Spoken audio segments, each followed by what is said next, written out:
that the gas is able to be compressed or can be squeezed to a smaller volume. The next we have property is the particle arrangement of these states of matter. When you talk of particle arrangement, you are talking of the particles that make up each of these substances. Let us look at this. We have said we have solids. The particles are closely packed and they are in a regular pattern. You will see on the next slide where we are showing the diagrams now, but we're just explaining that we have them closely packed such that they are arranged in an order. And in liquids, the particles are loosely packed, which means there are a bit of spaces that you can notice. And then in gases, the gases are widely spread or they are far apart from each other. So this is the diagram which is summarizing the particle arrangement we have talked about. We have said they are regular pattern here. There is an order, you can tell there are columns and rows. So they're regular. And we are saying they are packed. As you can see, they are touching each other. And in the liquids, yes, they sometimes touch each other. As you can see, this one seems to be on its own, but we are talking of no regular pattern. In a way, you can see somehow they are packed, but it's loosely packed. And then for the gases, the particles are far apart so that more particles can pass between two particles that are close to each other.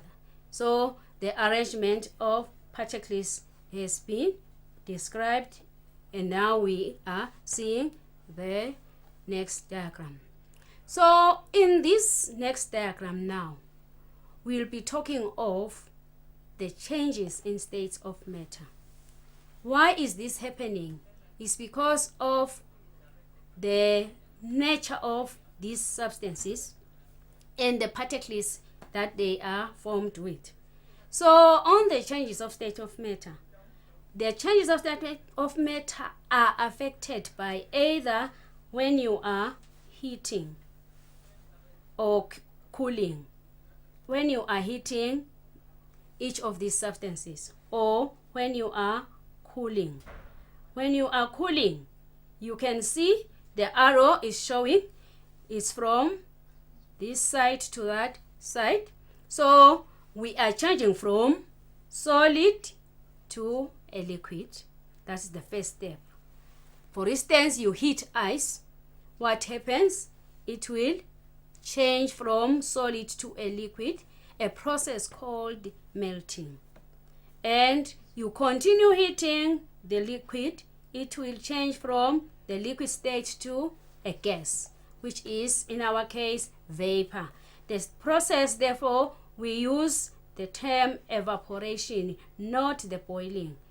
Evaporation, when it is moving, it's evaporation. And we are now changing from the gaseous state to a liquid only because we are cooling. So you remove whatever you were heating from the heating source, then you will see the change of state of matter. For instance, when you take out a lid from a boiling pot, you will see when you remove it, there is going to be some droplets. Why the droplets are forming? They are forming because this gas is now changing from the gaseous state to the liquid, and that process is called condensation. From the liquid, if you continue cooling to a much lower temperature, the liquid will change to a solid, and that is called solidifying or freezing. Mainly the freezing is used because we normally use the refrigerators to freeze or change from solid to liquid. But the candle, if it is burning, the wax is able to change from being a liquid as it is lit, and then when it is you are now switching it off, or when you are putting off, it will be able to change from the liquid to a solid, hence we sometimes say solidifying. This was just an explanation of the change of states of matter. The last state where we have the arrows, we have sublimation, which is the direct change from solid to a liquid. That one is called sublimation. And the reverse is called deposition. So the tips now that you need for you to draw the particles as they are arranged in each of these states of matter, we use these tips. We have to follow these tips. Number one, the particles of the same substance must be of same size in the different states of matter. Make sure what you are drawing, you usually use circles. They must be of same size. This one is key. Then in solids, the particles should be regularly arranged, as we have seen in the diagram, and all touch each other, and they should be touched at the bottom. Yes, Kwazi, how? Do you need maybe a glass of water or something? Do you want to take a break? No, it's okay. I think we should take a break. Thank you, it's okay. All right, viewers, we'll be right back with Nombumelelo just after this. Thank you.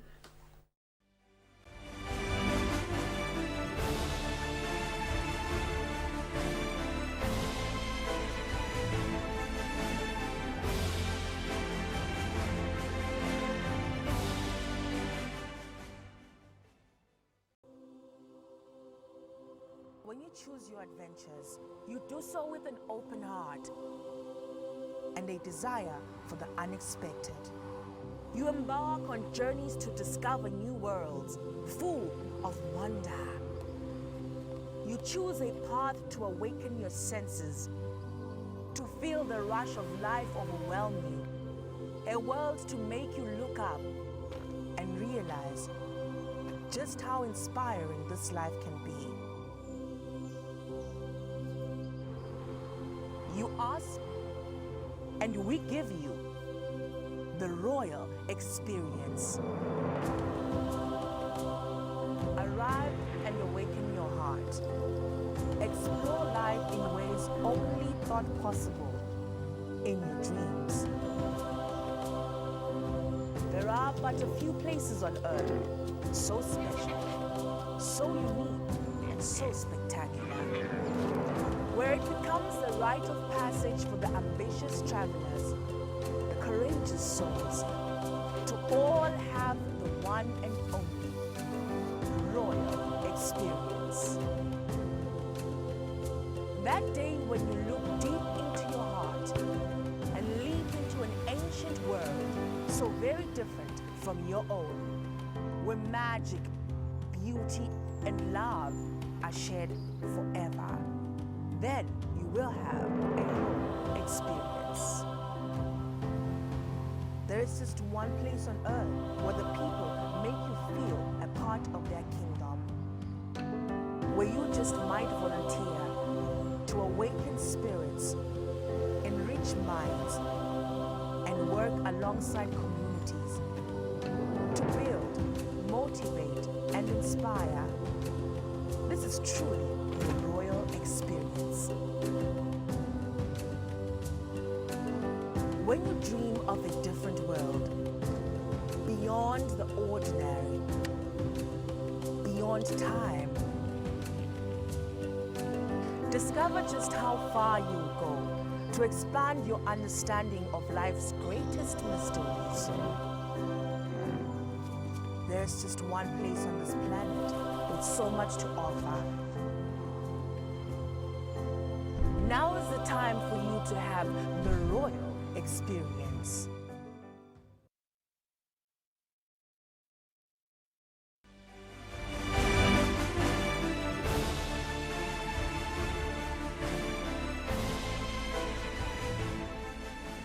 Welcome back, viewers. If you have just tuned in, we are still on home study. We are doing the Form 3 science class right now. Nombumelelo, there's a question from Tubangmalu.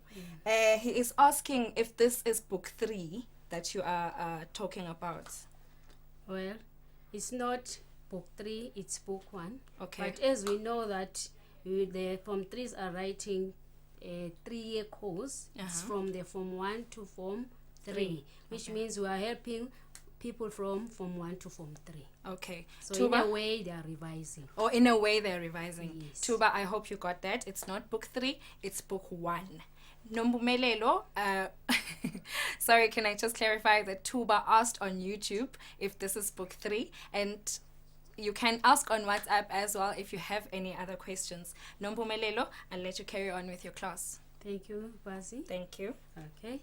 We were looking at the tips. Let us continue with the tips. We have only looked at the solids. In the liquid, particles should be, as you can see now, they are not regularly shaped from the diagram.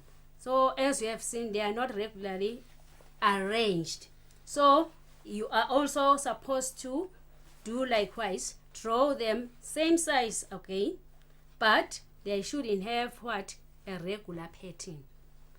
They shouldn't have a regular pattern, and they should have at least some spaces observed that are, yes, they are still small, but you can observe that no, there are spaces between the particles.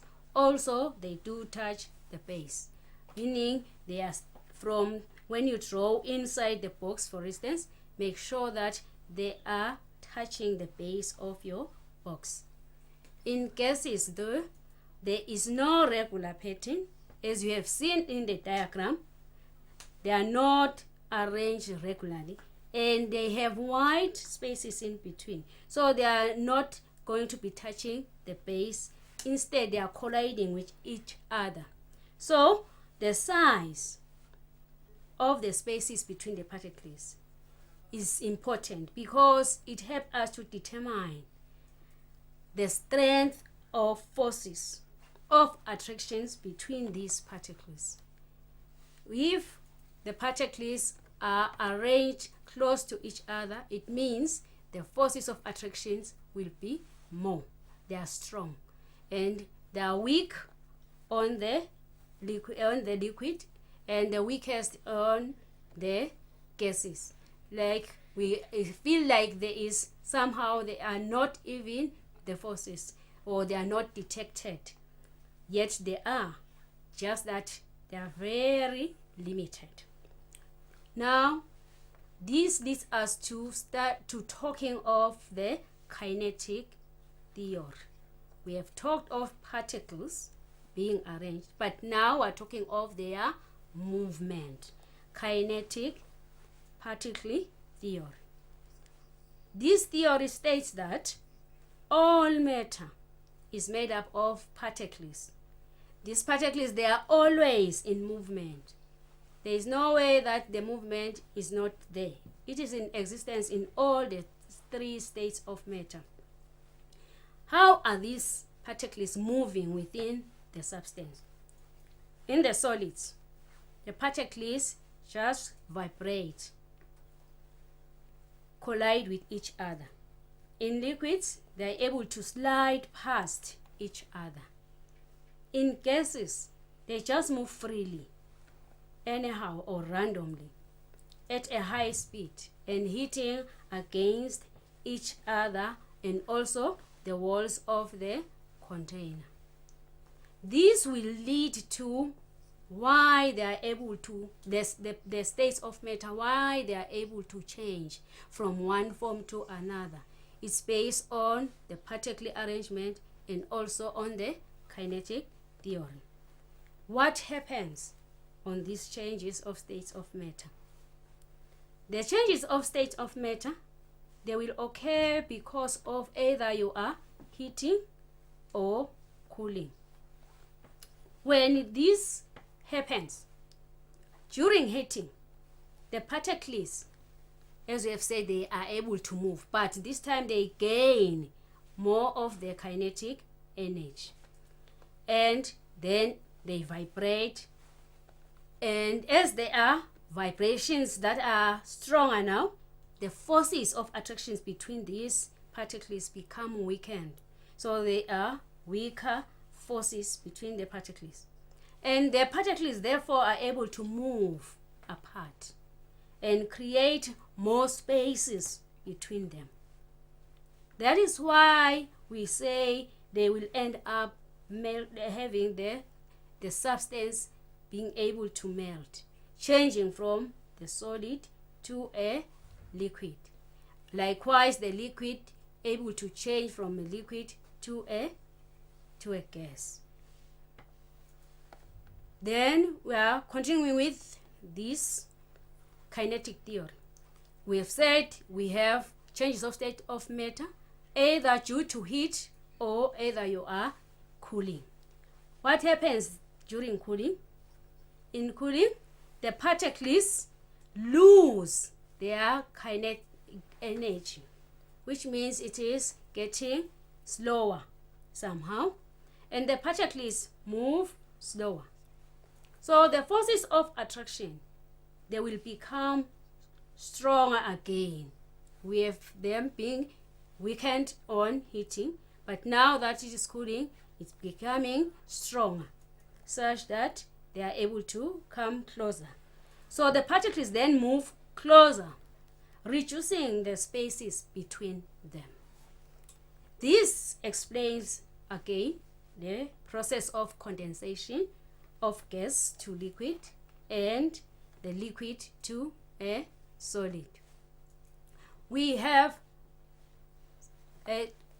studied this, and I have already shown you and discussed this diagram. Now it's time for me to give you some questions on the topic. I got only one, but was not on the matter delivered. So I have these questions for you at home. Will you please try to answer them? Question 1. Explain why are gases compressible, yet solids are not. Question 2. Describe what happens to particles of liquids when cooling occurs. I hope you have your pencil with you. You have already copied the question. But due to time, I can be able to answer these questions for you. These are the answers. Now, question 1. Why are we expecting compression on gases instead, yet it is not expected in solids? Because 1. The gas particles are widely spaced or far apart. In solids, therefore, we have these particles, they are closely packed, hence they can't be squeezed to a smaller volume. The second question, liquids are able to change. Why? During cooling, the particles of liquids, they will lose the kinetic energy, reducing the spaces between them, and move closer together, so they are able to go back to a solid, moving closer together. I hope you have learned a lot today. To us, we have been discussing the states of matter, starting from defining matter, and then we have described the different properties of matter. Lastly, we have looked at the kinetic theory. I hope everything that was taught today is of benefit to you, learner at home. Yes, let me give it back to Gwazi. All right, thank you very much, Nompumelelo. There's a question from one of our viewers. Yes. The question is, what is the force of attraction? So, Lena, force of attraction, we are talking of the ability of the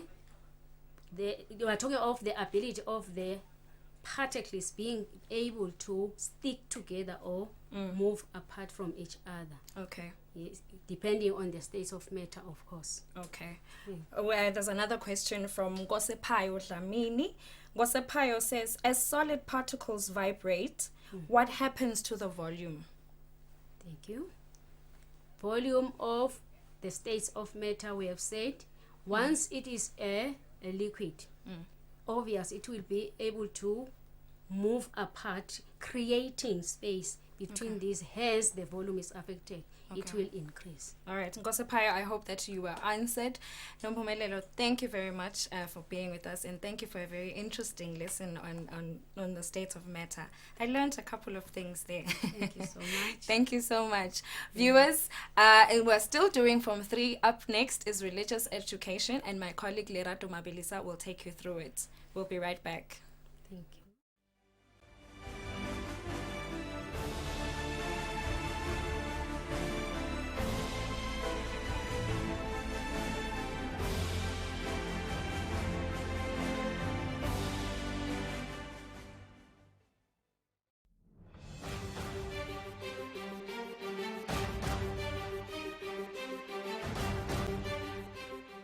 Nine bekunene live laseswatini liyatimbandzakanya nemkhankaso welitiko letempilo namhlabuhlangene i-World Health Organization wekugcina tandla tihlantekile ngaso sonke isikhatsi kuvikela kulomkhuhlane lokhona we-coronavirus.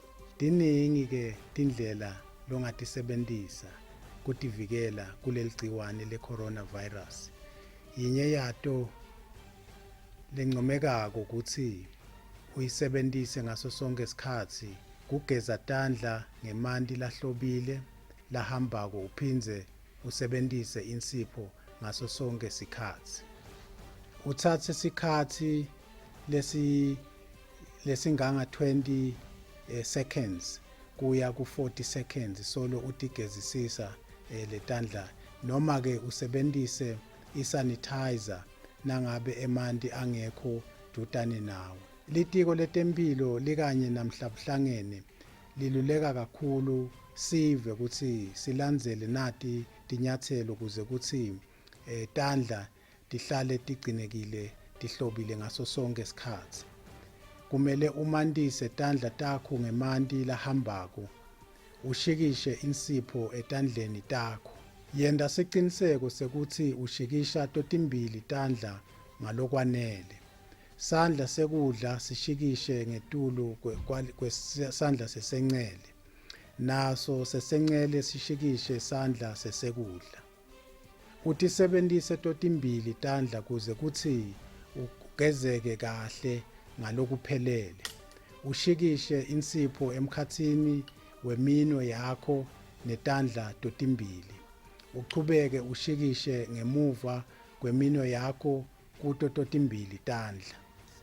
Chubeka ushikishe tithupha totimbili shengatsi uyatishwila. Usebentise iminwe yakho lesonzelene. Shikisha sandla emkhatsini.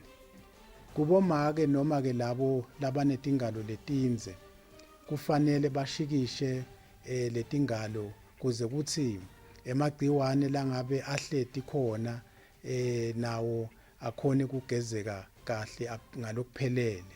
Utiyakate tandla ngemanti lahambako, tesule tome tandla ngethishu noma ke ngendvangu lehlobile. Uphindze usebentise ithishu noma indvangu kuvala impompi. Yenda siciniseko sekulahla ithishu endzaweni lapho ingeke kube lula khona ukuthi umuntu ayithinze.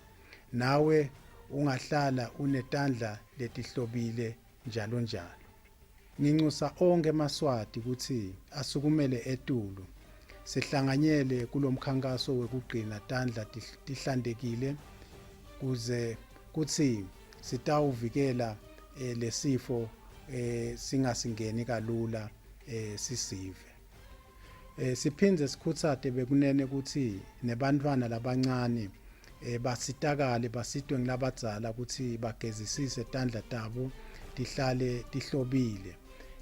Lokho kube ngumsebenzi wabo labadzala ukuhlala bahlobise bantwana babagezisise tandla kuze kuthi kungabi lula ukuthi bantwana bangenwe ngulomkhuhlane we-coronavirus. Kuhloba kwami yimpilo yami. Siyabonga.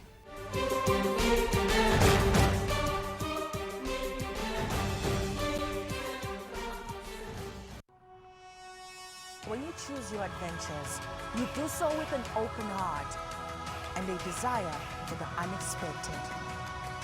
You embark on journeys to discover new worlds full of wonder. You choose a path to awaken your senses, a world to make you look up and realize just how inspiring this life can be. Arrive and awaken your heart. Explore life in ways only thought possible in your dreams. Discover just how far you go to expand your understanding of life's greatest mysteries. There's just one place on this planet with so much to offer. Now is the time for you to have the royal experience.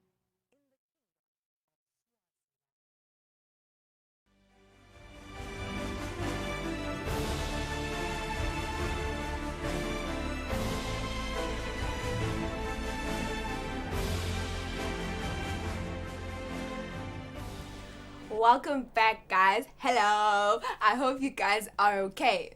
My name is Lerato Mabilisa, and I am with Mr. Cyprian, right? Kumalo, who is going to be teaching us religious education. Good afternoon, sir. Good afternoon, Lerato. How are you? I'm all right. Well, since today is a very special day, especially for us as Christians, I'd just like to ask, what is the significance of today's day in history? A significance of the day is that Jesus has resurrected, which confirms that indeed he was the Messiah. And for us Christians, it tells us we are going to resurrect as well. Okay, thank you very much. Dear viewer, today's lesson is focused on conflicts with Jewish religious leaders, and they were very doubtful of Jesus. So we're going to be learning about that today. Mr. Cyprian, without wasting any time, please take us through. Thank you, Lerato. Welcome, viewers.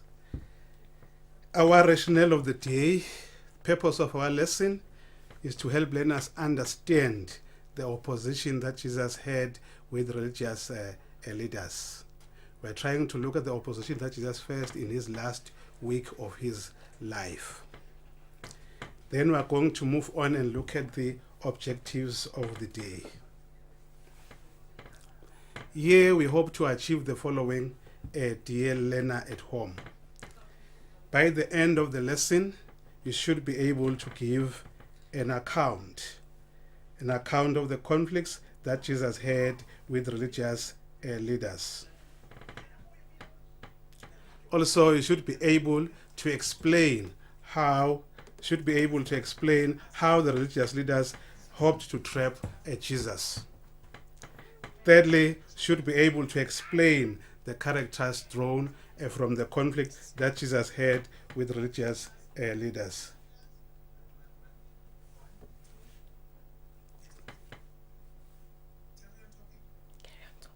Also, we are going to explain the character of the religious leaders that they had with the conflict. We are going to explain the character of the religious leaders drawn from the conflicts that they had with Jesus. Lastly, we are going to draw lessons from the actions of Jesus as well as the opposition during the conflicts. This is how we are going to unpack our lesson.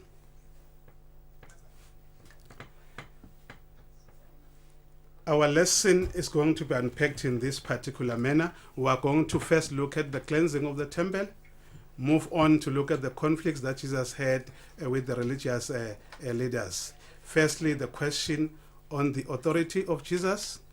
Secondly, it is going to be the question on the payment of taxes. Thirdly, it is going to be the question on the resurrection. And lastly, the claim of Jesus being the Messiah. We are going to move on to characterization. On the issue of characterization, we are going to look at the character of Jesus as portrayed in the conflicts, as well as the character of the religious leaders as portrayed in the conflicts that they had with Jesus. Lastly, we are going to draw lessons learned from the conflicts, as well as the cleansing of the temple. Before we move on into the cleansing of the temple, let me just give a recap of our last lesson.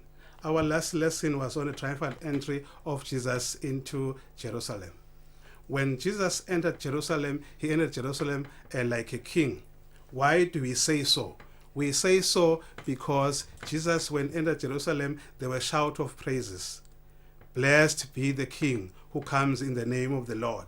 And that did not sit down well with the religious leaders, especially the Pharisees, who called upon Jesus to ensure that he tells the people to keep quiet. However, Jesus did not do that. He said, even if I tell them to keep quiet, the very stones will not be silent. Moving to my introduction, let me unpack a few things before I get into the cleansing of the temple.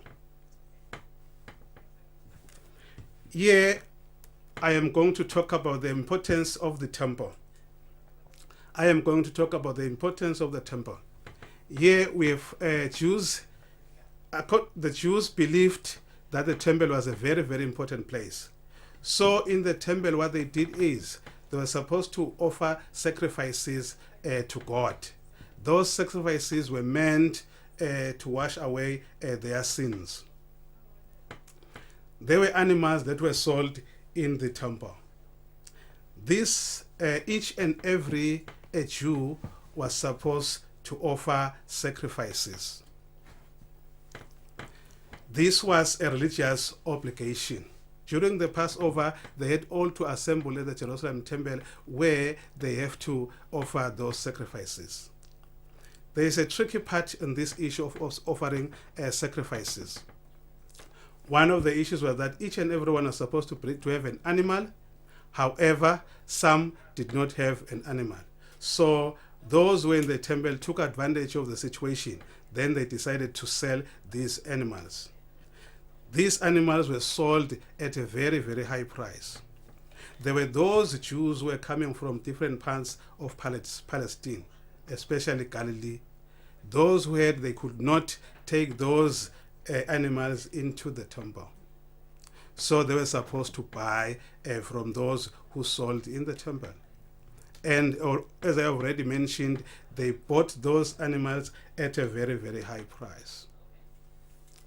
Secondly, there was also what we call a temple tax. This tax was paid by every male Jew during the Passover. Secondly, there was also a tax that was paid by all pilgrims. That's the people who would come and attend the Passover festival. There's also another tricky part about this thing: the paying of taxes. The payment of taxes, they're supposed to pay using a special currency, a currency that was found only in the temple. Any other currency was not allowed. This currency, the problem with this currency is that they had to charge a higher amount when one has to get the currency that was used in the temple.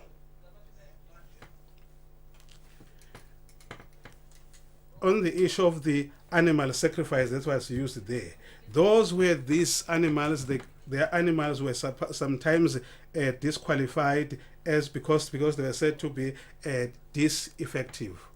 When you had to offer a sacrifice, you needed to have an animal that is without blemish, an animal without defects, sold at the higher prices. So those who were selling these animals benefited a lot from the trade, and that was corruption that took place in the temple. Also, the special currency that was used. It was expensive to change your currency into the currency that was acceptable in the temple. Let's take, for instance, let's suppose in the temple they were using rands. You are coming with your emalangeni, and then you want to convert your emalangeni to rands. If you are having 10 emalangeni, you are going to get 5 rands in that particular exchange. For that reason, there was corruption in the temple. Coming to the cleansing of the temple itself.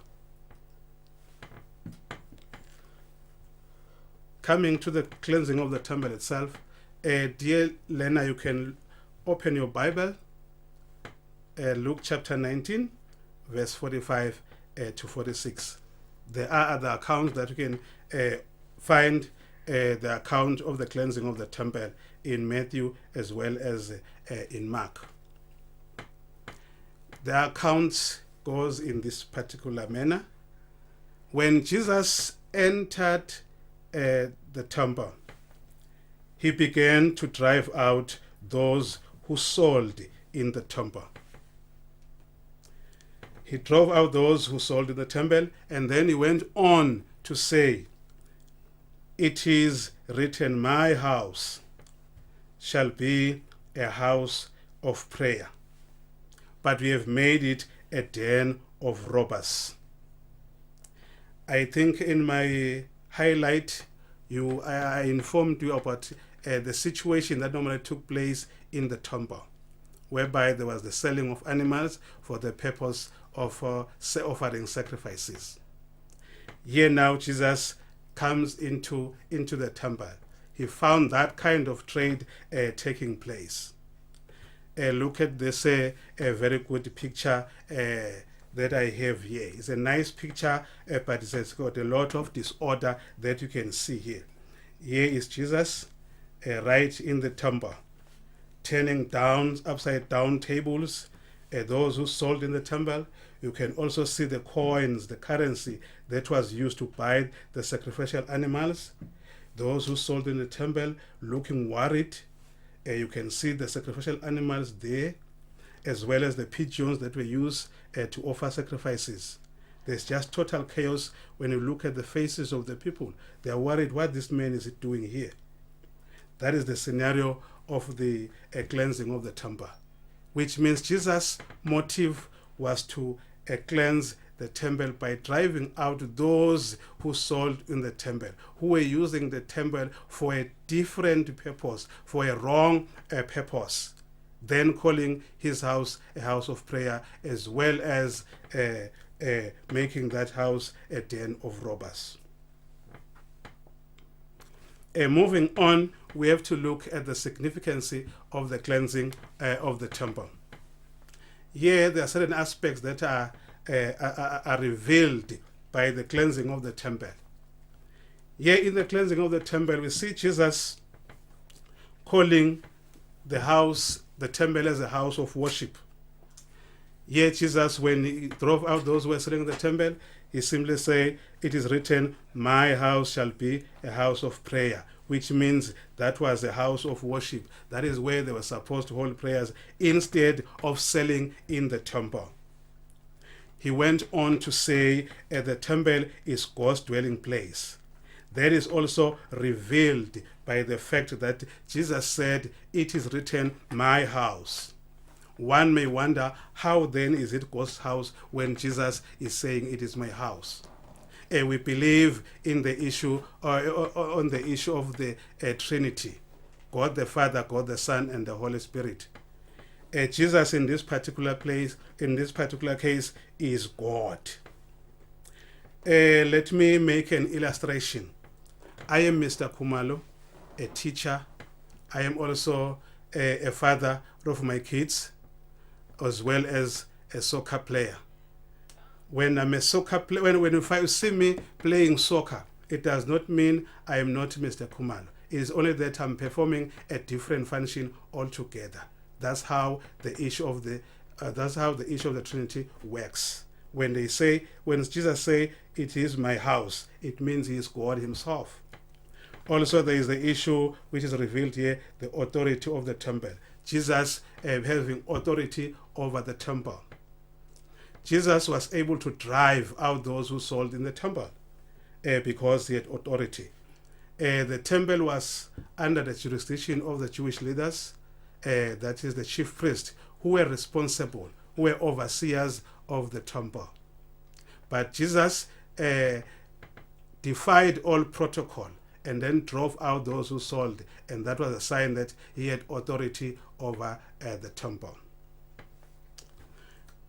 Moving on, dear Lena, we're now going to tackle the question on Jesus' authority. Before we get into the account, let me highlight a few things here that you need to know as we get into the question on the authority of Jesus. Jesus had entered Jerusalem like a king. He entered Jerusalem like a king. There was a shout of praises that were said. Blessed is the King who comes in the name of the Lord. That on its own annoyed the religious leaders. They felt Jesus was disturbing peace. Remember, dear listener, Palestine was under the Roman rule. If the Romans could understand that there was disorder in Palestine, they were going to be angry with the religious leaders who were responsible for maintaining peace. And so Jesus, by so doing, he provoked the Jewish religious leaders.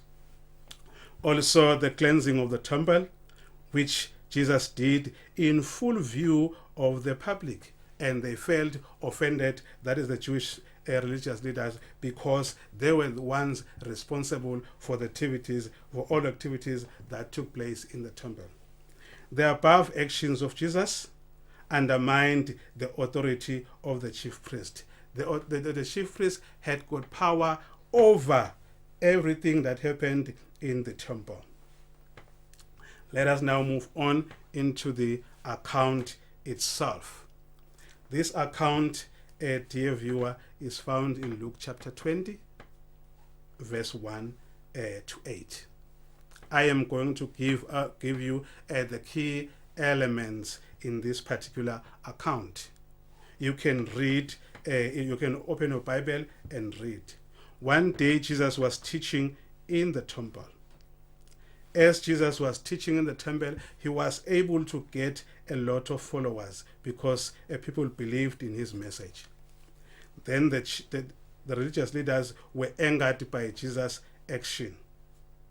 So they decided to go to him to ask a question that was meant to trap him. Tell us by what authority you do these things. These things, in this particular instance, it is when Jesus entered Jerusalem like a king. Also, the driving out of those who sold in the temple. Jesus did not respond to their question, but instead he asked them his own question. Jesus asked them a question. Was the baptism of John from heaven or from men? They discussed the question among themselves. And then they said, if we say John's baptism was from heaven, they would have admitted that Jesus was the Messiah because John had announced that. They feared that they would publicly declare that Jesus was indeed the Messiah. And so they did not want to admit that. For that reason, they decided that we should not give that particular response. If they said from men, they would have been stoned by the people because the people believed in John. What John did was that he was accepted as God's sent prophet. And so the people will be angry with the religious leaders. For that reason, they avoided giving him that particular response. Since they failed to answer Jesus, Jesus also did not answer their question. The next question is, how did they hope to trap him with this question that they asked? The intention of questioning Jesus about his authority was to trap him. They wanted to arrest him because he was becoming popular. He was becoming famous, something that did not sit down well with the religious leaders. The question that they asked Jesus of his authority, it intended to find a charge of blasphemy against Jesus if he had answered that his authority came from God. Jesus had to avoid that particular question because he was going to be charged of blasphemy. Blasphemy being a serious offense in Jewish circles. It was punishable by death. Blasphemy meaning that he will be equating himself to God, yet they knew him as the son of Mary and Joseph, and that was going to land him into trouble, and then Jesus avoided such a question. If he said he got the authority from man, he would have discredited himself from the crowd. The crowd had faith in Jesus. They had started to accept him as the Messiah. Remember, when he entered Jerusalem through Mount Olivet, something that was prophesied by the prophet Zechariah, and they were being convinced that indeed he was the Messiah. Then if he said he got authority from men, they were going to lose faith in him. Coming to the question on payment of taxes. Payment of taxes. Also, there was a ploy for Jesus to be arrested. Firstly, let me highlight a few things. Palestine was under the Roman rule, and they were supposed to pay tax to the Roman government. They have to pay tax to the Roman government. The tax was collected and then sent to Rome. Most of the Jews resented the payment of taxes. Why they resented this payment of taxes? It's because the tax collectors tended to cheat them. They overcharged them. They collected more than what was required by the law. Moving into the account itself, which is found in Luke chapter 20, verse 19 to 26. Here, the religious leaders, that the chief priests and the scribes, were furious about Jesus. And then they they attempted to arrest him by sending spies to him. These spies came to Jesus, and then they asked Jesus a question that was meant to trap him. The question goes thus: is it lawful for us to give tribute to Caesar or not? Jesus did not respond, but demanded a coin. From the coin, he said, whose likeness and inscription has it? What is written and what's the image on that particular coin? Jesus, they said the coin had the image of Caesar and the inscription of Caesar, Caesar being the Roman ruler. Jesus said, when responding to them, he said, give Caesar what belongs to Caesar. He went on to say, give God what belongs to God. What did Jesus mean by this? Jesus meant that they had a duty to be loyal to both the state and to God as well. They were supposed to give the state what is due to the state and also what is due to God. How did they hope to trap Jesus with this kind of a question? Here, if Jesus had said they should pay taxes, they would fall into problems with the people who hated paying tax to the Romans. The people were going to be angry with Jesus because they resented the payment of tax, because there was a lot of corruption involved in the payment of taxes. If Jesus said don't pay taxes, he will be accused of being a rebel. And so he avoided such questions.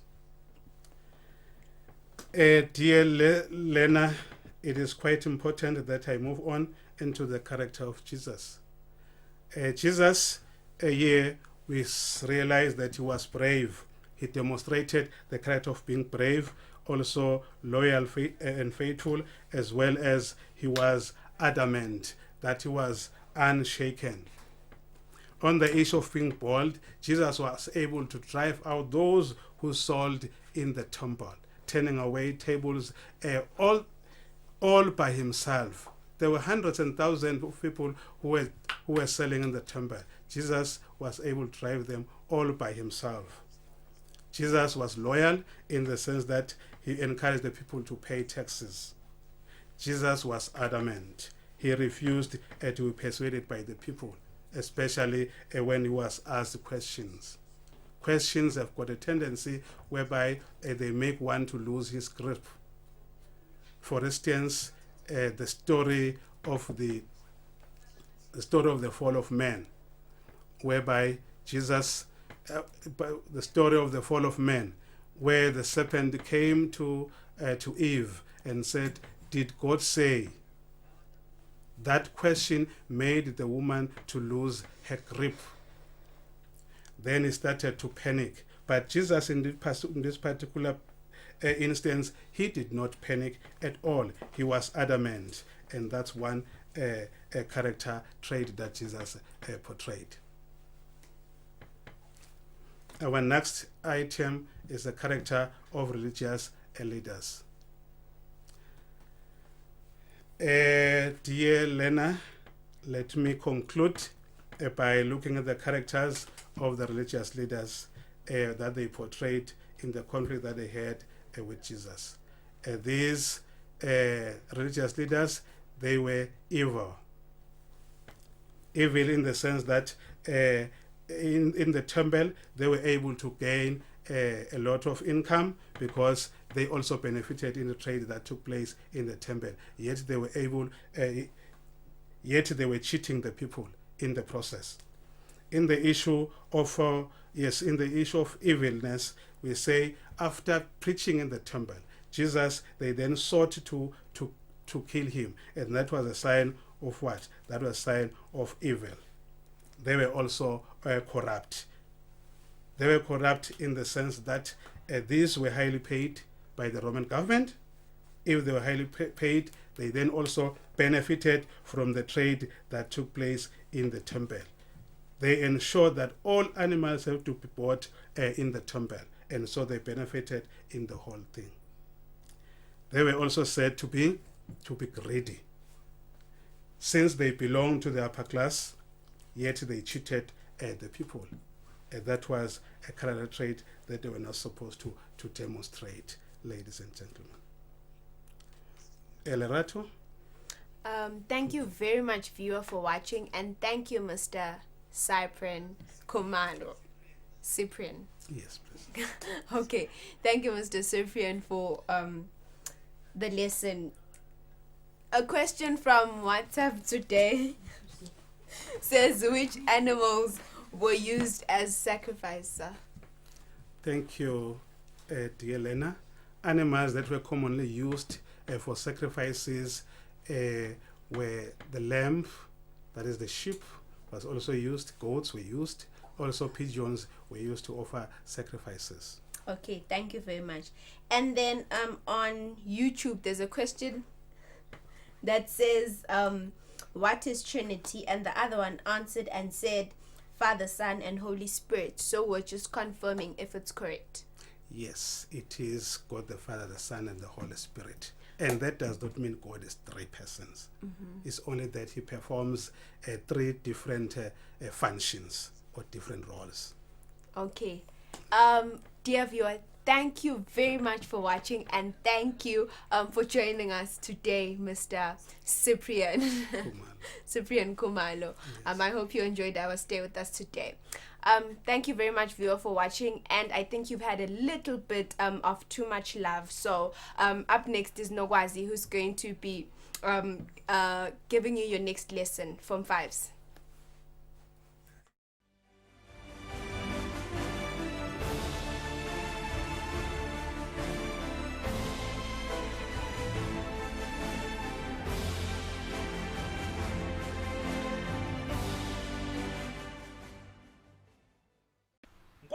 sizomsidisa inkosi sami Daniel Mabhubhe siniphisa lezodwa yakho besiyekelela ukubuyela lokudla. Osebezizela Nebuchadnezzar Daniel Mabhubhe sini Stefana welelo nje libovusonzela wena uthina gogo nkosi yami tilwimi noma ingilozi nekhambe ekhapena hume phambi satanda gogo sobe sisiyakhuleka. Nkosi yabesizwe nkosi yami. Mandla ami.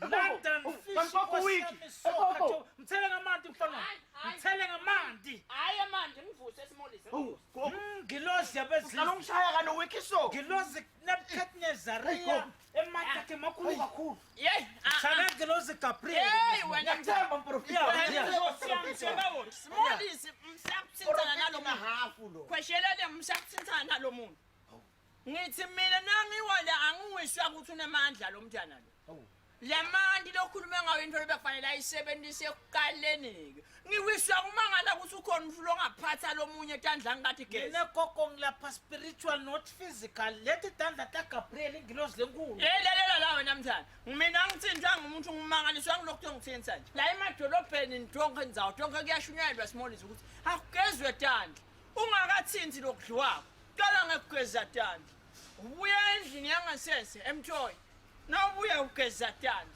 ugeza kunjinja umntana geza tandla angifaka nangilotho sithinza yena thinza lo sithelana ungageza tandla mina ngelapha unani wena ufuna kusigulisa koko nami ngeke koko bathi nana sifo nyalo bathi coronavirus koko COVID-19 bathi koko sihambiswa ukuthi abantu abagezi tandla koko because lesifo lesinothimula siphuma lamaphephelethi aso koko ahlala atandeni sokuqhawula lo moya njani manje bafuna ukugeza tandla namsekutheliba uthi ungasinzi ungageza tandla ileke lokuthi every after 20 seconds you must wash your hands with running spitting water hayi shothi uvele enye redo uwasha tandla for 20 seconds yebo ufake amanti ufela hambako ufake nensipho yebo geza bese uyadomisa kahle le tandla hayi simolisi lokala redo lendlulako emanti lakhe jimako nensipho likhambi lelo kukhona ke into ethu uthine lesifundzile esimolisi naku kwagogo naku hako fertilizer wagogo ngihle ngithi putshu ngithi wethu lo fertilizer uyakubona hayi gogo sanitizer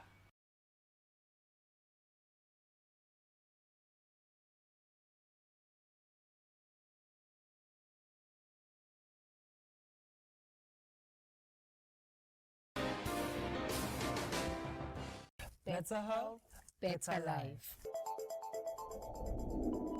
Better Health, Better Life is a program that speaks across all aspects of human health and wellness. Uyeta utobuta ngaloko sitawukhona ukuchazela. Then ke nase ngiyabeke soyafuna ke nehlela sesingakhona ke nokukusida lapho. But vele nje abstinence. Yes. And these diseases are viruses. We all know that some viruses are not treated. Yeah. But you see lapha ema symptoms. So if we treat symptoms, it's not possible to treat the disease. Youth View and insight to help the youth build a healthy lifestyle. When it comes to the condom itself, it needs to be used correctly and consistently. Ama services are available. But the secondary abstinence is solo possible. Health Tips is there to maintain and balance your health status, and Street Talks to get ordinary people's opinion in the program. And with your host, Professor Shabangu, bringing you fresh topics every week. It's a new dawn, new season, and fresh topics to keep you healthy because health is wealth. Better health is your gateway to better life.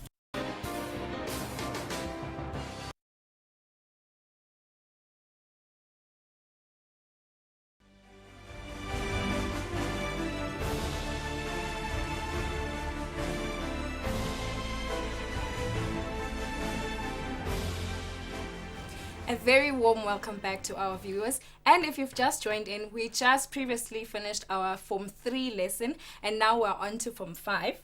Just to say a little thank you to Thuli Vilagati, who is saying thank you Mr. Khumalo, it was quite enlightening. Siyabona lapho nawe Ncamsile, nawe Mpilo Pina, thank you guys so much. As I was saying, Right now, we are doing the Form 5 chemistry class. I am not alone alone as per usual. I am with Mr. Aaron Matimela. Am I right, sir? I said it right. Yes. How are you doing today? I'm fine, Nowazi. How are you? I am great, sir. I'm wonderful. Thank you. If I'm not wrong or whatever, we're doing Redox reaction today, Yes, aren't reactions. we? So the Form 5s must get ready for that. Yes. If my memory serves me right, Mr. Matimela, redox is a type of chemical reaction in which the oxidation states of atoms are changed. Yes. Redox reactions are characterized by the actual or formal transfer of electrons between chemical species.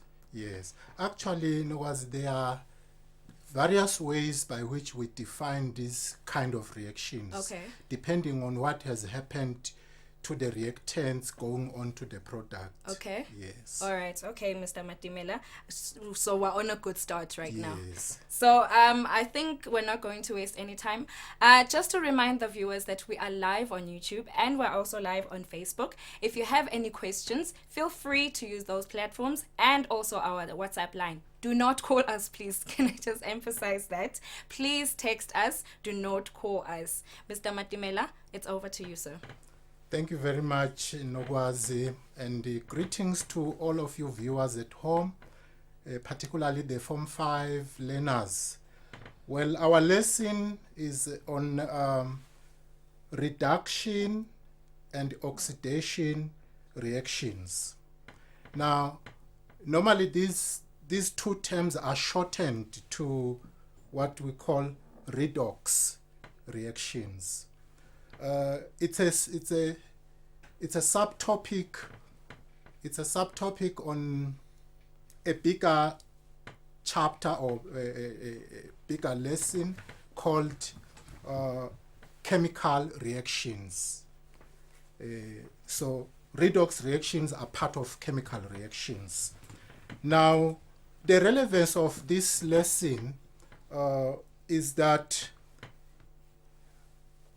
it is one of those reactions that help us cook food in the house. When we cook food, these reactions occur so that we are able to have our food cooked.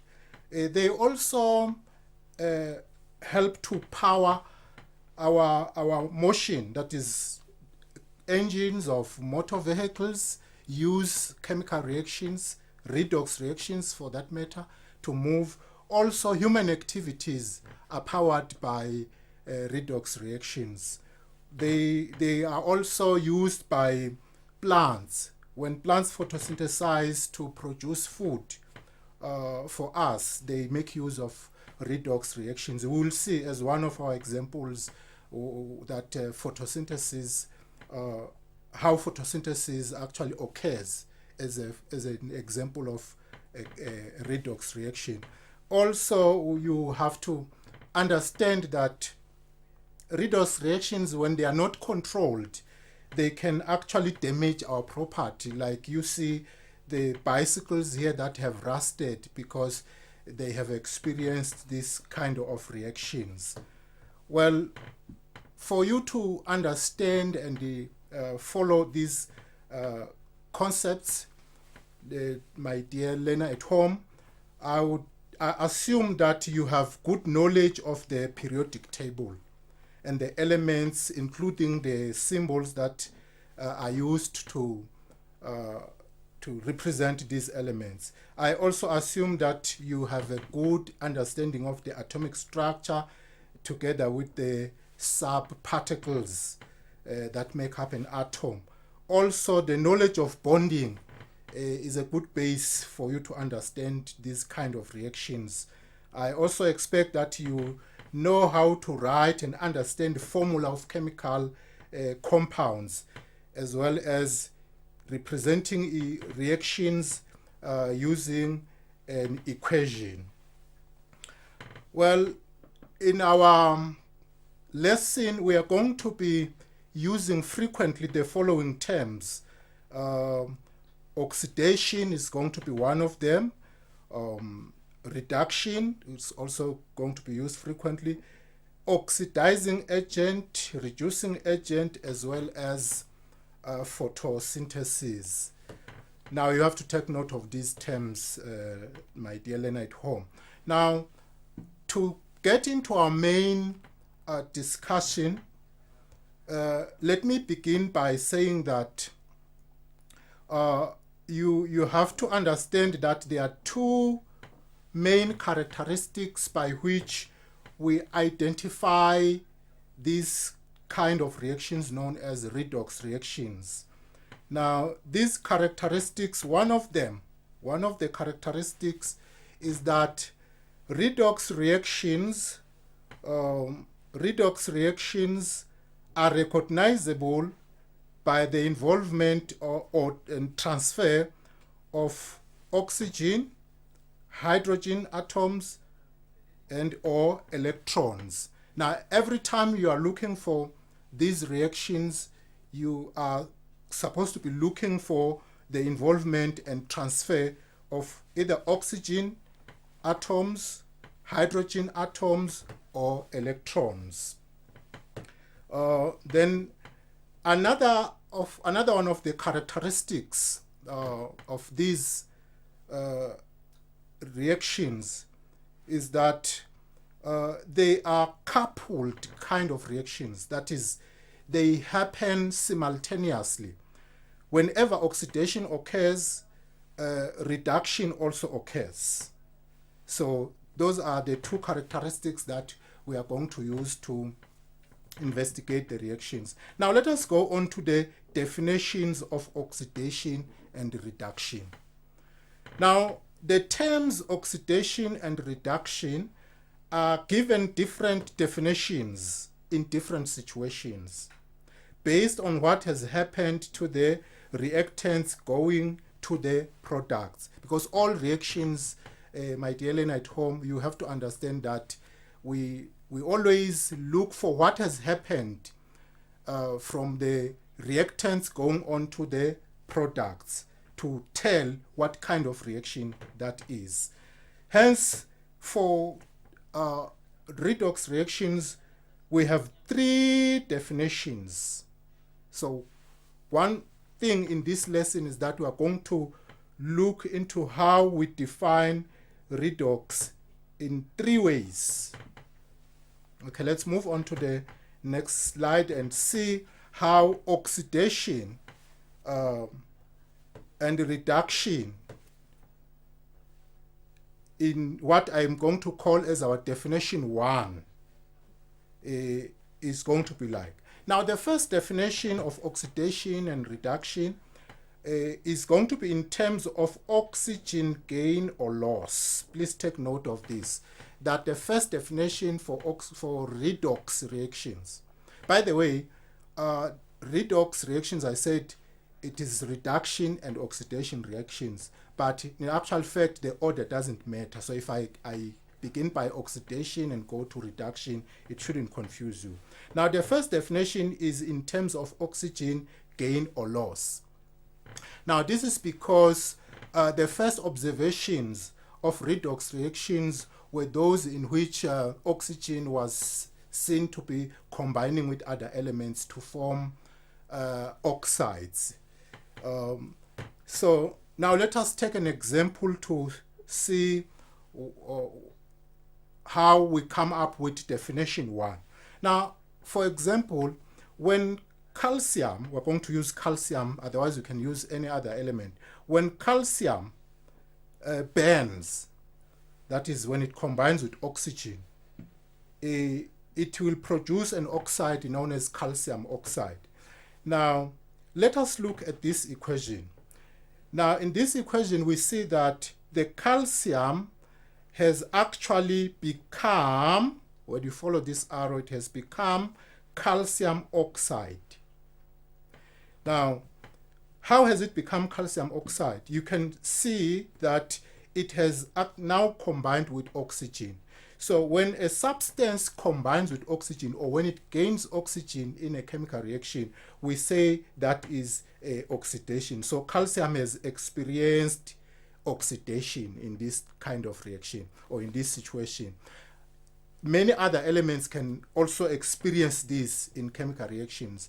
The element can find itself to have combined with oxygen to form an oxide. Now we call that oxidation. Therefore, we can now define oxidation. We can define oxidation as the addition of oxygen to a substance in a chemical reaction. So I hope you are taking note of that first definition, that oxidation in terms of oxygen gain or loss, it is the addition of oxygen to a substance, or the gain of oxygen by a substance in a chemical reaction. Now, what about reduction? Reduction, we have said that it happens simultaneously with oxygen, but in terms of in terms of oxygen transfer, if we look again in our example, we will see that the oxygen molecule has now become, or rather has split to give one oxygen atom to the calcium. So the oxygen now has been reduced, obviously. You see that when you look on the right hand side, there's one oxygen atom, yet on the left there were two. So this is reduction. We can say now that the oxygen has experienced a reduction. The oxygen has experienced reduction because it has given away part of it.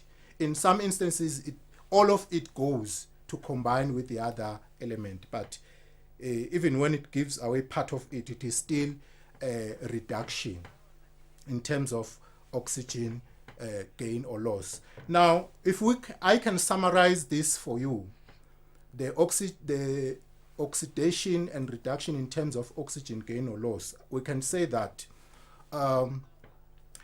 oxidation is the addition of oxygen by a substance in a chemical reaction. So I hope you are taking this one as a note.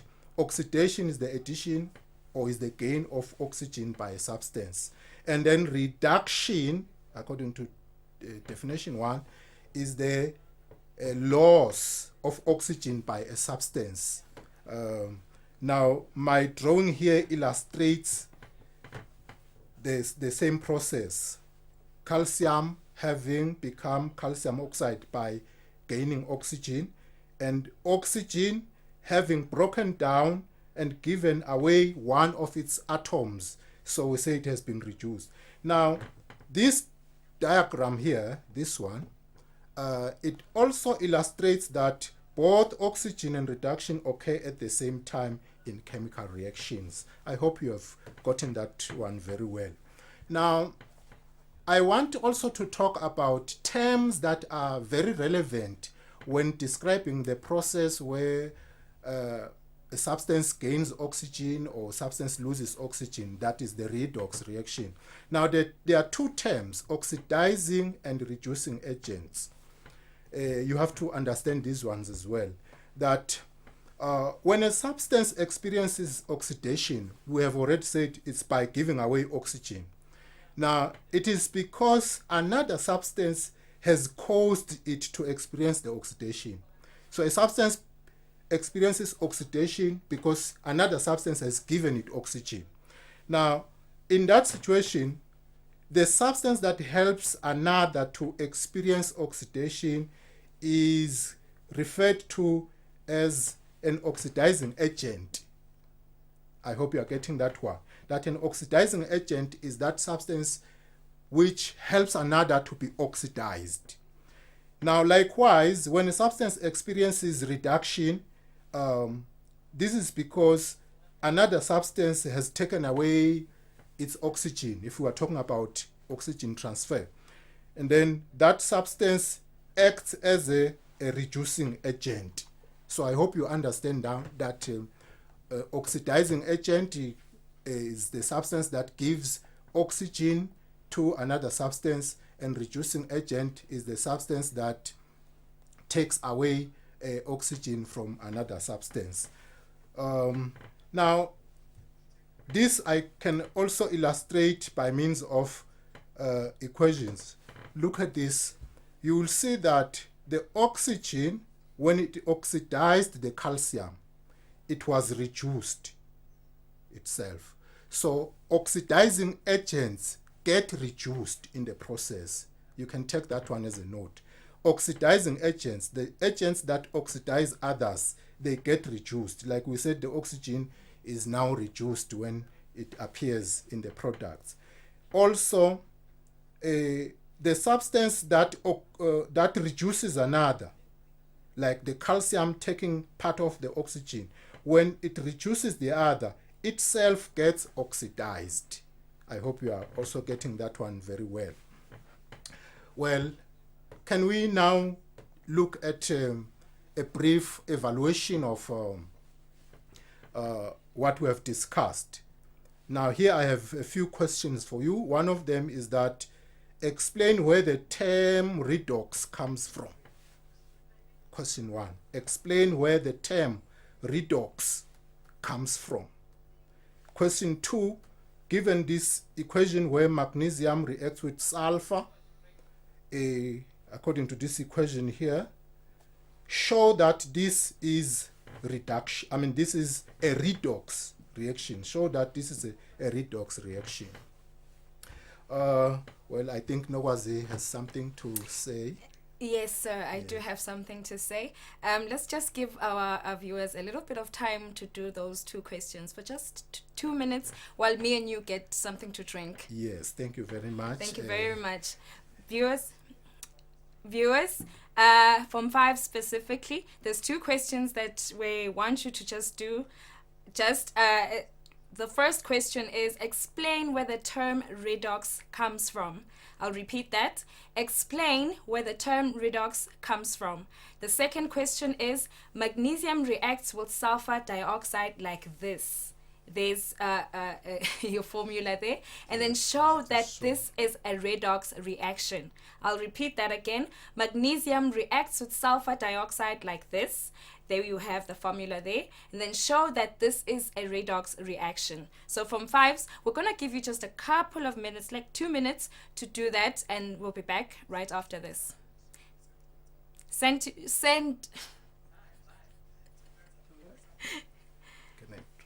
Yes, that was the reason why.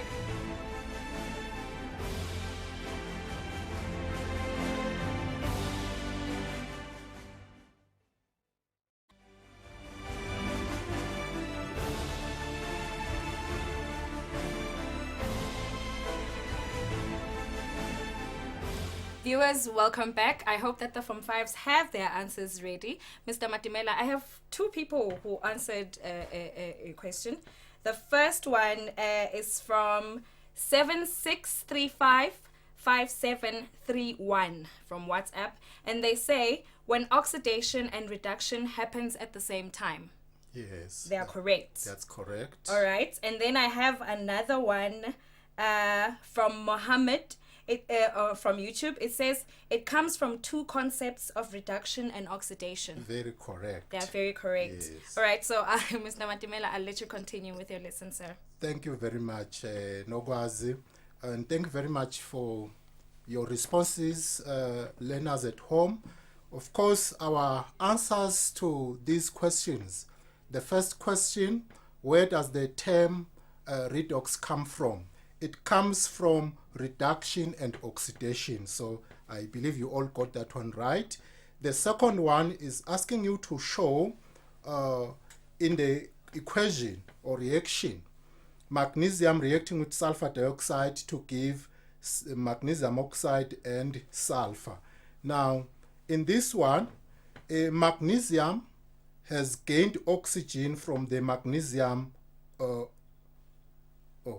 magnesium gains oxygen to form magnesium oxide. So this is oxidation. That is what the learner is supposed to say, that the magnesium having gained oxygen to become magnesium oxide, that is oxidation, and the sulfur losing its oxygen to become pure sulfur is reduction. Well done, learners at home, for getting the answers correct.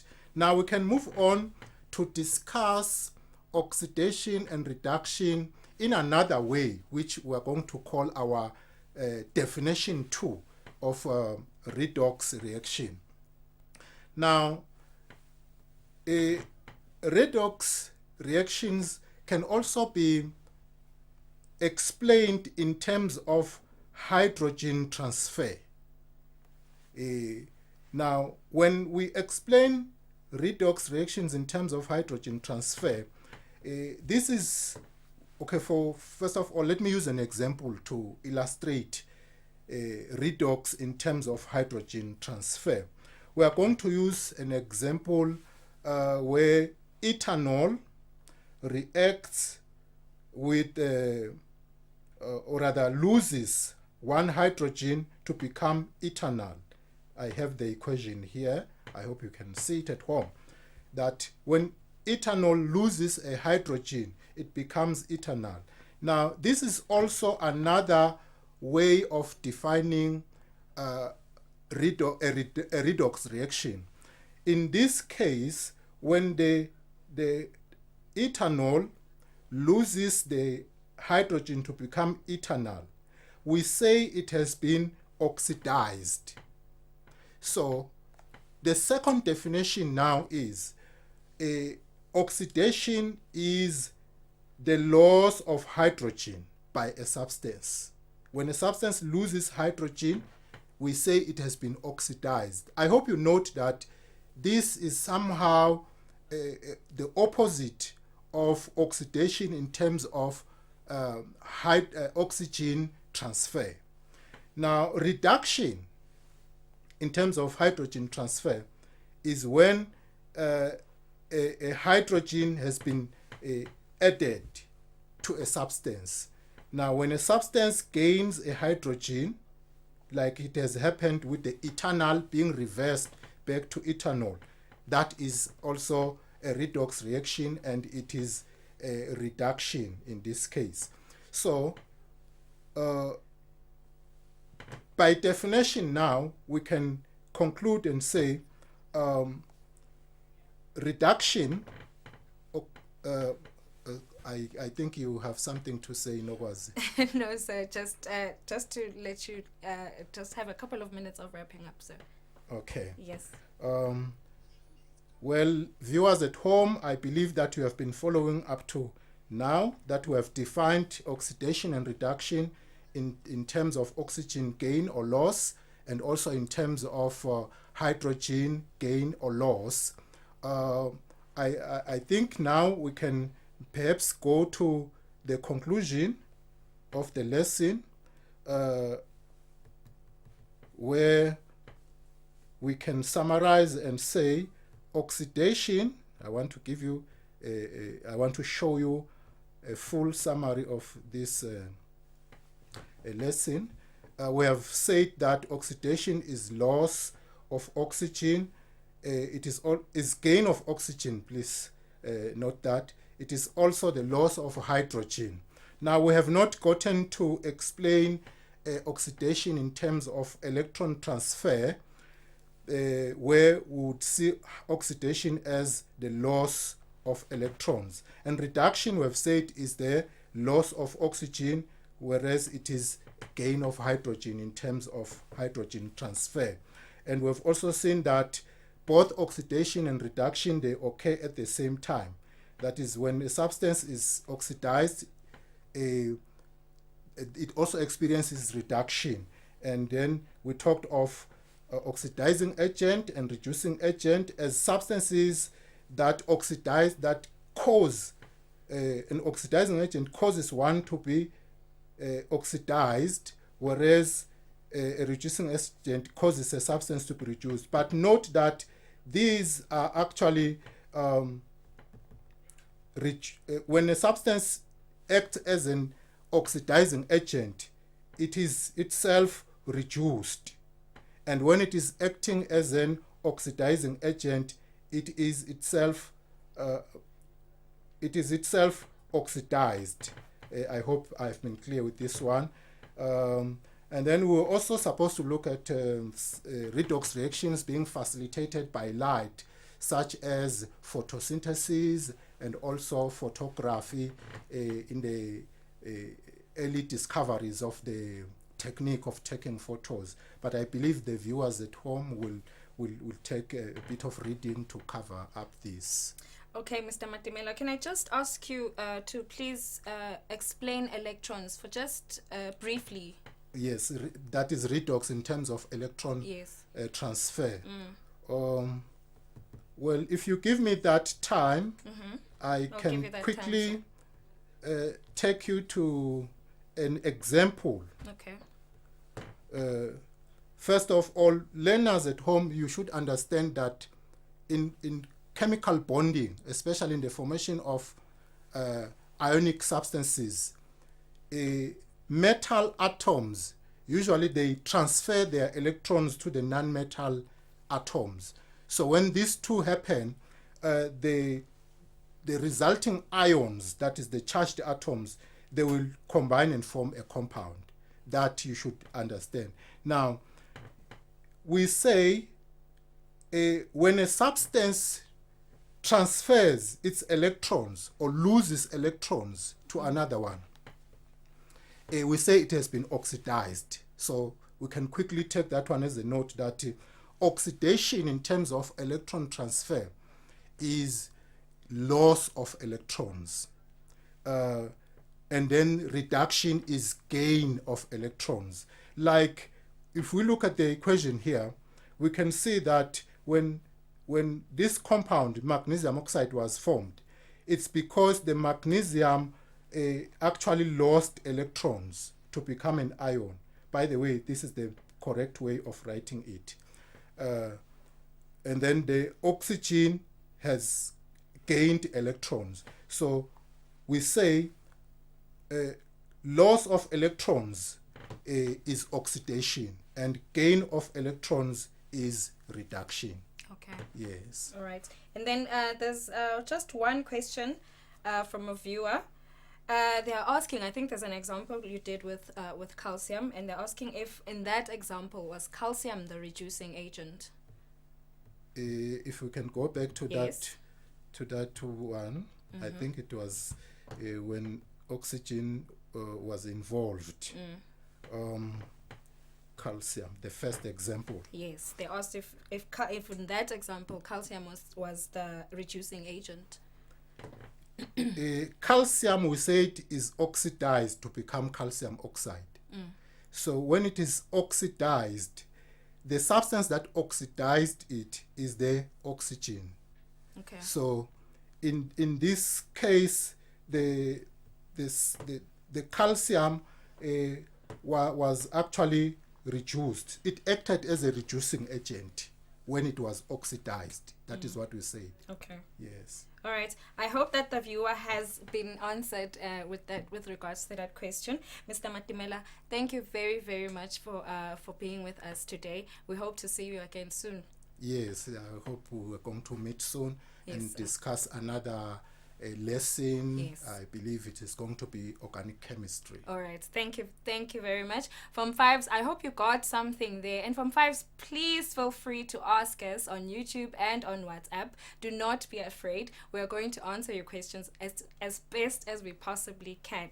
Right now, we're going to take a break. Up next, from Fives, do not go anywhere. It's your physics class with Mr. Mfanbela Mkonda. We'll be right back.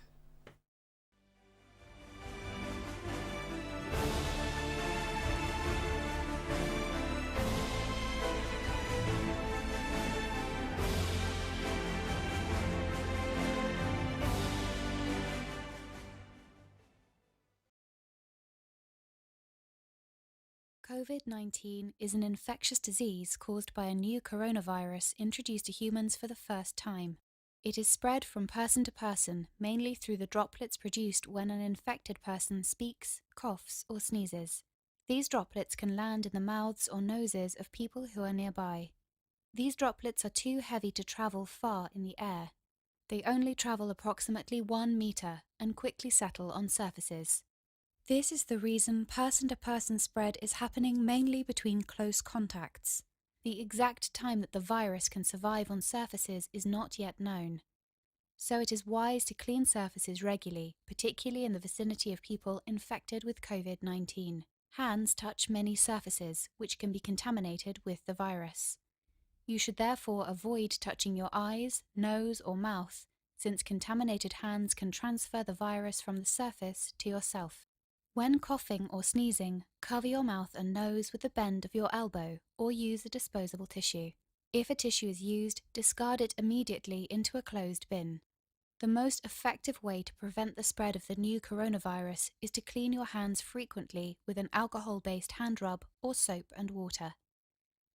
This will eliminate the virus if it is on your hands. Stay healthy and prevent the spread of COVID-19. Imagine your favorite personality or celebrity. Now imagine if they had to do a job that you never saw them doing. You don't have to imagine. We'll show you.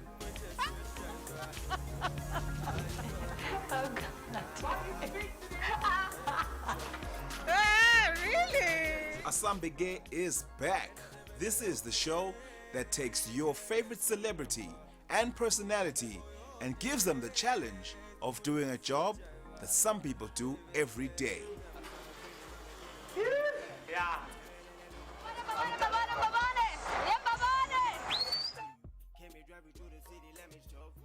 Can they do it? Will they crumble under the pressure? Find out in the brand new season of Asambege.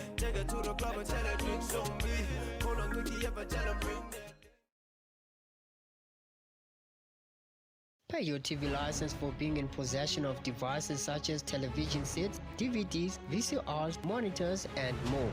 You are reminded that payments of TV licenses is due on or before the 31st of December every year. 180 emalangeni per year for individual or business viewership, 300 emalangeni for television trading license, and 50 emalangeni for other devices. You can pay for your TV license through MTN Mobile Money, Eswatini Mobile Imali, NetBank, and Eswatini Telecom. Visit us at the television license offices at the Madlenya House, Babane, or call this number 3434 1234. Pay yours every year.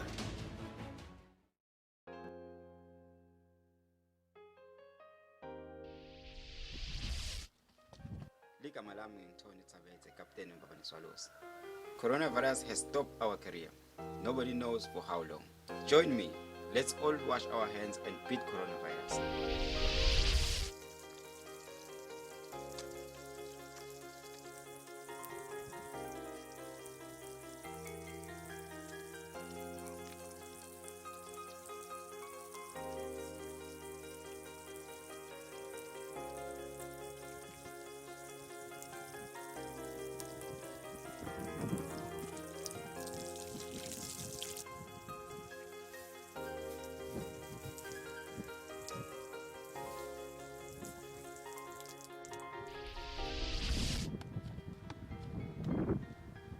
My cleanliness is my life.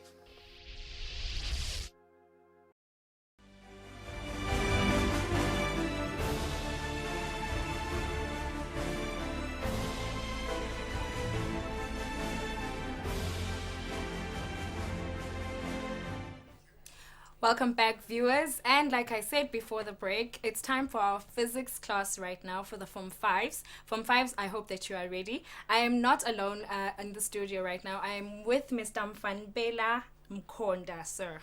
How are you doing today? Nogwazi, I'm good. I hope you're fine too. I'm great, sir. Could you give us today's topic for the lesson and maybe briefly give us an overview of today's lesson? Today we are going to be looking at a broader topic, which is electricity, and a very useful topic in physics. We'll only be concentrating on two parts, which is the lightning and resistance. I won't ask you to put you on the spot how your relationship was with physics, but be prepared to enjoy the beauty of physics as we go along. I'm prepared to enjoy it. Yes, sir. Hopefully, there's a couple of things that I'll remember, because it's been a long time since I did physics. So let's go ahead and enjoy the beauty of physics. Physics dumped me.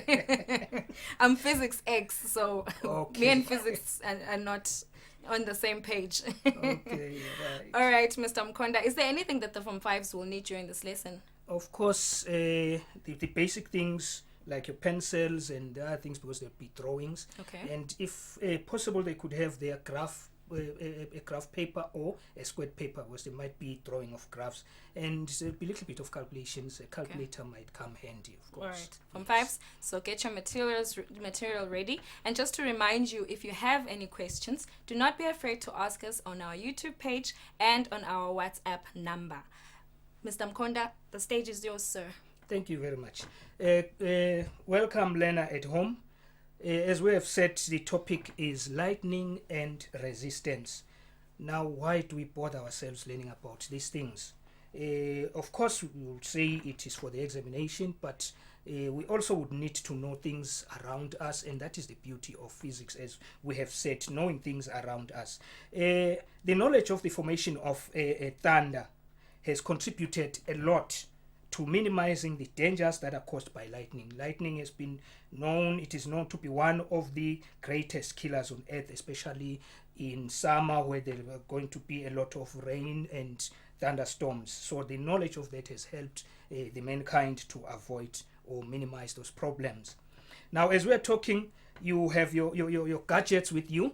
You have your things like your calculators, your cell phones, and a lot of things. Those things have, amongst other things, they have resistors in them, arranged in different ways. So it is important for us to know about resistors. Let me just bring things to the things around us, like your filament lamps, your heaters, the ones that we use a lot in winter, even the hot plates that probably some of you would be using now to prepare for supper. Those are resistors. So knowing those things is very important to us. Now, as we move on, what are things that we want to cover in this topic? The objectives of this topic, we are expected to explain in simple terms the occurrence of the phenomenon of lightning. We should also be able to state that resistance is equal to the potential difference divided by the current. Describe an experiment to determine what we call the VI characteristics of ohmic or metallic conductors. From there, we will be expected to plot and interpret the VI characteristics of these ohmic conductors that we've talked about. And then we recall and use the equation V is equal to IR. Recall and use qualitatively the direct proportionality between resistance and length and the inverse proportionality between resistance and the cross-sectional area of a wire. So those are things we are going to be covering. Now, before we move any further, there are things that we need to come with. For instance, there are things that we need to remember which will be of much use in our lesson. So let us just have a recap on charges, because charges will be used a lot in this discussion. So let us have a recap on charges. Electric charge is either negative or positive, as we could remember. Then there's a law of charges which states that like charges will repel. So like charges will repel, whereas unlike charges will attract. We need to remember that. Then this thing called charge we're talking about here can be detected by an instrument called the gold leaf electroscope. Now, charging can be done in a number of ways. One of the ways that we use for charging is done by friction or rubbing, whereby we are going to be rubbing two different substances. And let me just illustrate this with this diagram here. Now, if we look at this diagram here, we have an uncharged cloth, so which means this cloth of ours has equal negative to positive, and we also have an uncharged glass rod which also has an equal positive to negative, so it means this is neutral, this is also neutral. Now, before we rub, this is the situation. After rubbing, now we are going to have the dry cloth having gained some electrons, so it means now this is negatively charged, and the glass rod has lost electrons. Be careful there, it has lost the electrons, hence it becomes positively charged. It has not gained the positive, but it has lost the electrons. That is why now we say it is positively charged. So in this case we say during the rubbing, the material losing the negative charge becomes positive because it has lost negative, and the one that is gaining the negative becomes negatively charged. And please make sure you make a note of this one. it is the electrons that move and the protons or the positive do not move. So we are moving on to the other method of charging. The next method of charging is charging by what we call induction. Now again, we're going to use a diagram to illustrate that as well. Now with me here, I have a diagram here. I have an uncharged board. I mean, in charging by induction, what is going to happen is you are going to bring a known charge. So the charge here must be known, and we are bringing it to a neutrally charged body. So this one has a known charge. In our case, we have a negative. This one has positive, equal negative to the equal negative and positive, so it is neutral. Now when you bring the charged body into the neutral body, what happens is there's a separation of charges that is going to happen. So since we're bringing the negative, excuse me, let us just clear off this so that we could see what we're talking about. So if we're bringing the negative here, what's going to happen, this body here, which is known, will induce a opposite charge to the side close to it, and it will have the similar charge on the other side. Hence, we've talked about this, but these charges now are repelling, these charges are attracting. Now the question is, how do we maintain the charge that we have here? So we're going to do what is called earthing. By just putting your hand, the electrons will flow down to earth, and then now how do we keep this positive? We break the earth, and then the object now is going to remain positive. So we say it is charged by induction. The idea of lightning rests a lot on our understanding of charges. So what is lightning? Let's talk about lightning. Lightning is a discharge of electrons, or the negative charge, as we've seen. Now this lightning, when these electrons are discharged, they are going to be seen as a bolt of fire. So when the electrons are discharged, we're going to see them as a bolt of fire. So we're going to have that as the lightning. Now during a storm, what we call thunderclouds will be formed, and the clouds, of course, are just droplets of water. Now how is the charging going to happen there? As air blows, the clouds become charged. During convection, the air will be moving up, rubbing against these droplets, and they become charged, and the clouds might rub against each other, of course, so the clouds now become charged. As these clouds become charged, what's going to happen is, in the cloud itself, there's going to be a build-up of positive charge on the top of the cloud, and at the bottom of the cloud, there's going to be a build-up of negative. Now, if you recall your induction, you have a charge that is negative now closer to the ground. So on the ground, there's going to be induction. The induction is going to be an opposite charge to the inducing substance. So the earth now will gain a positive charge. Then, because we are going to be having the negative and the positive, there's going to be discharge of electrons from the cloud to the ground, and that would be the lightning followed by the thunder.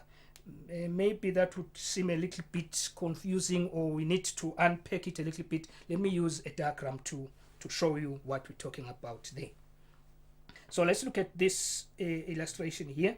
So what we have is the cloud that has been charged. So we have the negative at the bottom of the cloud, we have the positive there. Now we're saying the cloud is going to induce positive on the ground. Now what is the ground? Some are asking, what is the anything that is in the ground? Could be your buildings, could be your cars, even ourselves. We are part of the ground. So when we're on the ground, we also be having a positive charge. So now we have a positive charge, so we have a potential difference. We have a potential difference between the two. Let's sort this out. So we have a potential difference between the two. We have a negative and a positive. So there is going to be a potential difference that is developed between the two. And then the negative charge will be attracted to the positive in a form of a spark, a huge spark that would be the lightning. So that is basically how lightning is going to be formed. I hope you learners at home are following. Now, this thing we have said is having damaging effects. So we have to have a way of preventing such damages. Now, how are the damages prevented here? There's a use of what we call a lightning conductor. So a lightning conductor is used to reduce the dangers of lightning. This lightning conductor, it is a thin metal rod connected to the ground It's going to be the highest point in the area to be protected, such as the top of buildings. Let's move on. We'll develop this point as we continue there. Now, there's another important point that we need to come out with. Charge accumulates the most on sharp-pointed objects. So if I have an object and the sharp-pointed object will have a lot of charge accumulating on it. So the lightning conductor will have a lot of positive charge. Remember, we said it is a metal rod, so it's a sharp-pointed object. So it will have a lot of positive charge on it. And since it is the highest point, so the shortest path of discharge from the cloud, or the negative charge from the cloud, would be through the conductor. So the discharge of electrons will be conducted down to the ground through the metal wire, thus preventing the damages that could have been caused by the lightning in the surrounding. Again, let's look at this interesting diagram of mine. Nogwazi, we are going to consider this very interesting building, which I've decided to call it Mabonabutse House. Okay. So Mabonabutse House is protected against the dangers of lightning. So Mabonabutse House is a tall building. Then there is somewhere there the metal rod. And the metal rod, because it's a sharp object, we have it there, and it is connected to the ground by a conducting wire, which is copper. Now the charge, the clouds, the thunder clouds here, which have the negative now, will induce a charge on the ground. Now the nearest object here would be the lightning conductor. So at the discharge, when the discharge is happening now, the discharge would be through the lightning conductor. Now the lightning conductor, the discharge of the electrons would be through the lightning conductor, and this massive electrons that are here, which would have caused damage, would then be taken down, which is earthing, would be taken down to the ground, hence preventing the dangers that we would have experienced around us there. I hope the learners at home are following what is going through there. Now let us just see if people are following. I would be very happy if you, Nogwazi, would also attempt this one. It's a question that we took from the past examination paper. The question is, thunder and lightning are frequent in summer. Describe how lightning occurs between. Thunder and lightning are frequent in summer. Describe how lightning occurs between a negatively charged cloud and the ground. That's the question that I would want you guys to attempt. Yes, Nogwazi, I think you're giving me the answer now. I really wish I was giving you the answer to that. But I think me and you should just get something to drink. Let's take a break. And maybe they'll try and attempt the two questions that you just gave them just now. From Fives, we'll be back right after this. Please try and attempt the questions that Mr. Mkonda has given you, which are: thunder and lightning are frequent in summer. Describe how lightning occurs between a negatively charged cloud and the ground. If I may repeat that, describe how lightning occurs between a negatively charged cloud and the ground. I hope that you guys got that. We'll be right back after this.